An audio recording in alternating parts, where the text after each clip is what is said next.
Hi, this is Ray at Austin Guitar House, and I'm sitting next to John Files. How you doing, John? Doing great. How you doing, Ray? I am doing very well. John is the director of Sonata Marketing, and modern vintage instruments are one of the things that you work with, right? We work with a number of products. This is actually one of ours. This is one that Sonata Marketing brought out. And it's basically a nod back to vintage instruments with some modern updates. Yeah, hence the name Modern Vintage. That's it. First of all, for those who don't know you, John, you know a little bit about guitars and bass guitars. Yeah. I mean, to say that I'm interested is really mild. It's been an obsession of mine. I started in music retail in about 1973 or 74. I became interested in bass guitar February 7th, 1964, Sunday night. A little band called the Beatles came on the Ed Sullivan Show, and I saw the girls screaming, and I thought, that's the job I want as a 6-year-old. And I Oh, not the job of the screaming girls. No. Who they were screaming for. Screaming for, yeah. So, but I was always interested in bass since then, and I've just become obsessed with it, particularly the F-type basses that are on the market.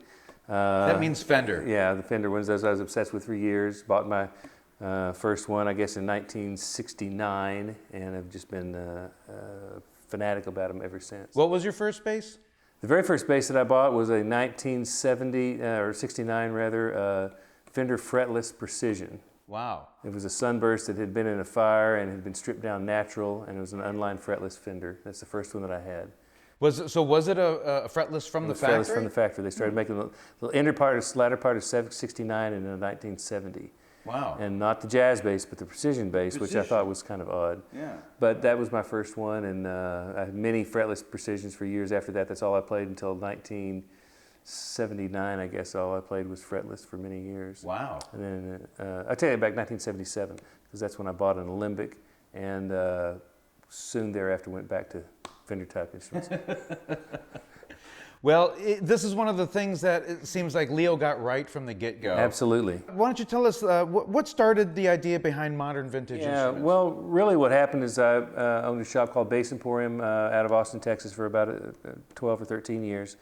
And it's a project that I thought about and started with an employee of mine, Chuck Brown. And we talked about trying to come up with a Fender type instrument that had some upgrades, some of the problems, some of the issues that I had with the old ones. Even though I love them dearly, there are a few tweaks it needed. And I was also afraid to bring out any of my old vintage expensive instruments to gigs. I wanted something that a musician could buy, afford, and play, and would have the feel and sound of an old one and all of the benefits of a new one, that they could keep it up and play it consistently. I talked to a number of manufacturers, and it just wasn't something that was tenable at the time. Some people would say you have to get 48 of one model of one color, or 900 or 1,000 instruments a year and so forth. It's just not something I could handle. I didn't have the technical expertise to pull it off. I knew what I wanted as a player and as a marketer, but I didn't have the technical background. So I shelved that project until a few years ago when Sonata Marketing started, and Robert Elric of Elric Bass Guitars had been a brand that I had sold in my store, and I constantly represent, I represent today, it's the Sonata Marketing.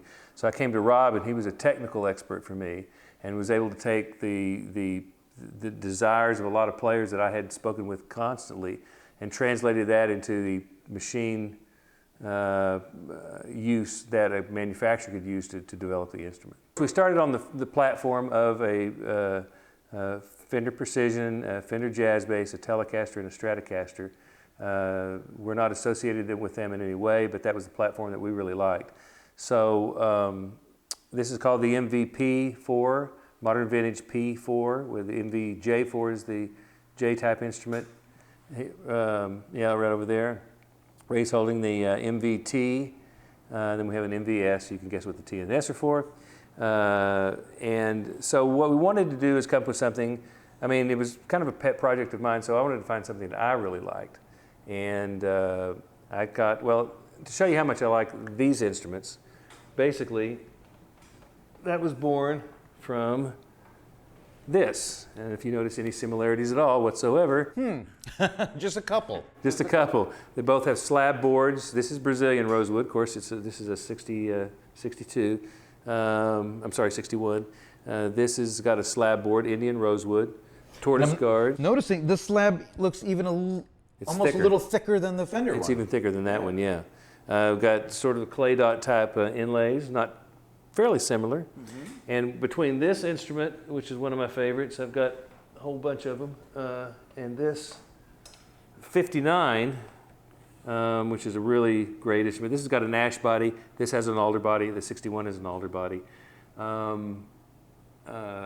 Also a Brazilian board. I sort of took the neck profiles from both of those and combined them to get a really good feeling vintage neck. I'm also noticing the darker color on the neck, too. Yeah, that's one of the modern upgrades. So vintage-wise, I'll do that, and I'll go through the moderns. The vintage components, you have an alder body, maple neck, Indian rosewood fingerboard, traditional electronics and pickups, and the traditional type bridge. That's what's vintage about it. The modern updates are the fact that, as Ray pointed out, this has got a torrefied maple neck, or some people call it roasted. If you're not familiar with that, basically what they do is they take the maple, they put it in an oxygen-free oven and raise the temperature, and it sort of bakes, if you will, or crystallizes any materials that are in the neck and pulls all the moisture out of the neck. It stabilizes the wood and makes it as close to old growth maple as we can get, because we just don't have a supply of it. That's one of the modern updates. The other modern update is Clover tuners, but these are built by Hipshot. Very reliable. The old ones, the keys, you can't see it, but the keys will rattle in the old ones, and I've tried to fix those over the years. Sometimes people put glue or paper in them. These are very solid. It's got a new bridge, but it has the steel saddles like the old ones have on it. New pickups that are wound and voiced like the vintage instruments. And you know, it's the cutout. Oh, yeah. Yeah, and the You cutout, can actually get to it. You can get to it. Those you have to pop the neck or tear out the body to get to it with a screwdriver. Flat blade screwdriver is usually best. These, it's cut out to where you can tweak this guy. It's got a dual action truss rod. You can put relief in or take relief out. You can get to that very easily, and a brake, and you know, just kind of tweak it a little bit. And then it has the 4-ply pick guard, you know, another cosmetic. Pretty lightweight, great finishes. Yeah, so they're great instruments. Yes, and likewise with the guitars, similar. You kept all Alder the body. vintage good things, Yep. and then got some modern improvements. I really like the binding. Yeah, on they this did that model. occasionally in the 60s, a double bound body, which they had, which is deluxe, and then we put the binding on the neck. It feels good, Feels great. you know, and it Yeah. really looks good. And then we've reversed the plate on this one, just talking to a lot of players, where the volume control is more accessible for swells, tone control, and the selectors on the back. So the plate's flipped and a couple of the controls are flipped. Got the vintage staggered pickup, brass saddles, 3 instead of 6. Again, some players like the 6, but most of the guys I know prefer the sound of the 3. Also, you notice the cup on this one is great. You can put a right angle plug in this one. Oh wow, that's And great. it doesn't come loose like a lot of other instruments will. So yeah, they're nice. And then outside of the MVP 4, we have the MVJ4. Now this is something that's really unique. In 1966, Fender was a transition year for Fender, and they did some changes on the jazz bass before they went into the late 60s. I've always loved it. I've got a white 66. I put some of the additions on here. It has, again, the torrefied maple neck and the Indian rosewood fingerboard. This has pearl dots, which they added, and binding on the neck. So that really makes it, again, feel good, and it looks great. It's got a matching head cap. Again, the Hipshot tuners, but here you have the lollipop tuners, the oval keys, which are very cool. We include the thumb rest, or finger rest, actually you can play with the thumb, which everyone takes off. So we included that, so you can take it off yourself. We've also included the pickup cover, which you can also take off yourself. Hey, nice. There are a few slap guys that use it. Marcus Miller. Oh, to use kind it. of rest their hand Yeah, on rest it? their hand on it. Kind of gives them a point to slap. We've included that. Most people take that off. Vintage position on the pickups, and then volume, tone. Again, the cutaway for the truss rod adjustment. A lot of different custom colors, coming out with colors all the time. You notice on this MVP4, it also has a matching head cap on the body. And we're going to start doing that standard now, is putting the colored head caps with the bodies. Yeah, I think that looks really cool. Yeah, that's the Fiesta Red on the color on that one. Yeah, I love that Fiesta Red, and I love the seafoam green. Yeah, Seafoam Green's great. We also have Aztec Gold, Shoreline Gold, Sunburst, Black, White. There's some Daphne Blue floating around. always have fun colors and fun things coming up. Plenty of colors to choose from. Yeah. John, who are some of the players that are playing modern vintage? Well, since we're just starting out, it's been an interesting year. We brought these out at this last NAMM. They in fact showed up the night before the show opened. I didn't have time to do any prototypes, so the final product showed up. We pulled them out of the box. The setup was great.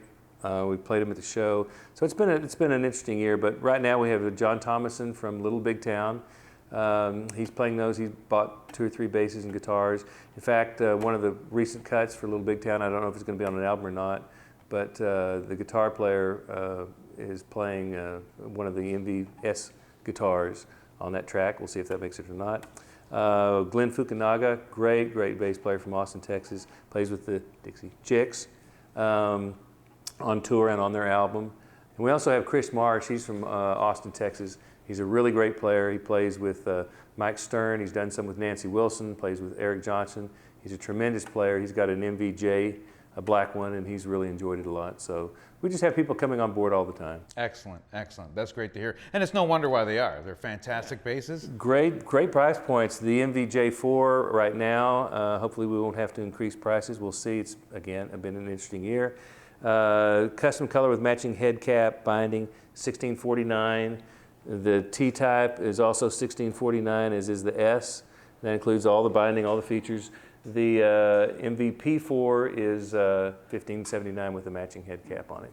Well, John, thank you so much for spending some time with us and talking about these modern vintage instruments. Really appreciate that. You're welcome. Thanks for having me. And if you're interested in any of these instruments, be sure and call Austin Guitar House, Austin, Texas. Fantastic crew, fantastic store. They'll help you any way they can. If they don't know something, I'm right down the road, but in concert, we'll take care of you. Thank you very much for joining us today. Please be sure to hit that like button, subscribe to our YouTube channel, and contact us at Austin Guitar House for any questions you might have about modern vintage guitars. Cheers.